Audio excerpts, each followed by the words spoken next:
കഴിഞ്ഞ വീഡിയോയില് ഈ കട്ടപ്പുര ഉണ്ടാക്കുന്നതിന്റെ കാര്യങ്ങളാണ് സംസാരിച്ചത്. ഈ വീഡിയോയിൽ അച്ഛന്റെ കുട്ടിക്കാലത്തിനെ കുറിച്ച് നമുക്ക് സംസാരിക്കാം.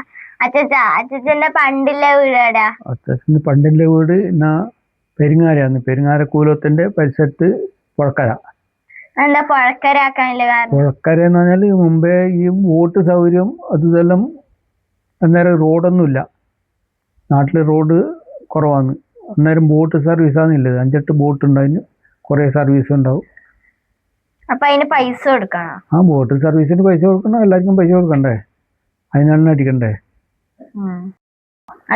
ബോട്ട് സർവീസ് ബോട്ട് സർവീസ് എന്ന് പറഞ്ഞാല് കാര്യങ്കോട് മുതല് പിന്നെ പെരുമ്പട്ട വരെയാണ് സർവീസ് മിക്കവും ഉണ്ടായത്. അതിൻ്റെ ഇടയ്ക്ക് 1-2 ബോട്ട് അങ്ങ് പാർശ്വനും കടൽ വരെ പോകുന്നുണ്ട്. അങ്ങനെ എല്ലാവരും 5-8 ബോട്ട് സർവീസ് നടത്തുന്നത് പുഴയാണിത്.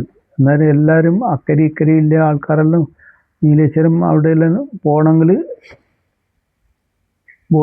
ബോട്ടിനാണ് പോലെ. പണ്ട് ബോട്ടിന് എത്ര രൂപ കൊടുക്കണം?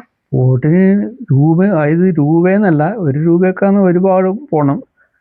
50 പൈസ അല്ല 5 അണ 10 അണ ഇങ്ങനെയാണ് ബോട്ടിന് കൊടുക്കേണ്ടത്.